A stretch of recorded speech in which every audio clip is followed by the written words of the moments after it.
ఆడపిల్ల పుడితే మంచిదా, మగపిల్లడు పుడితే మంచిదా? అందరికీ ఉండే ఒక డైలమా. దీంట్లో డైలమా పడాల్సిన అవసరం లేదు. ఆడపిల్ల పుడితే మహాలక్ష్మి పుట్టిందంటారు, మగపిల్లడు పుడితే వారసుడు పుట్టాడంటారు. కానీ ఎవరి వల్ల ఎంత లాభం? అమ్మాయి పుడితే ఏంటి, అబ్బాయి పుడితే ఏంటి అని మనం విశ్లేషించుకుంటే భగవంతుడు ఒకటే చెప్తాడు, ఇద్దరూ సమానమే.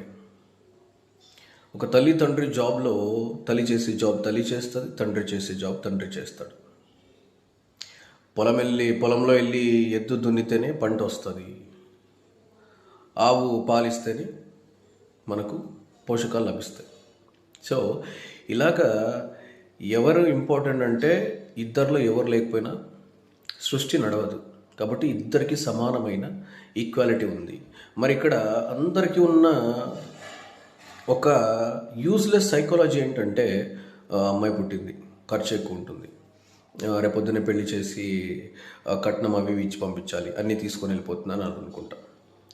మరి అబ్బాయి మాత్రం ఏం చేస్తాడు? నీ ఉన్న ఆస్తులన్నీ తీసుకొని వెళ్ళిపోతాడు. ఫైనల్గా ఏంటంటే అమ్మాయినా అబ్బాయినా మనం ఇవ్వాల్సింది ఇవ్వాలి. వాళ్ళు మనకి రిటర్న్ ఏమి ఇవ్వరు. ఎందుకంటే ఆ ఇచ్చే టైంకి వాళ్ళు కూడా పిల్లలు పుట్టింటారు. కాబట్టి మనం ఏంటంటే ఒక సైకలాజికల్గా అమ్మాయి పుట్టింది కదా, తనకు అన్నీ ఇచ్చి పంపిస్తున్నాం అనుకుంటాం. అలాగే ఈక్వల్గా ఇంతకు మించి అబ్బాయి కూడా అన్నీ తీసుకుంటూ ఉంటాడు, మళ్ళీ తిరిగి మనకేమి ఇవ్వడు.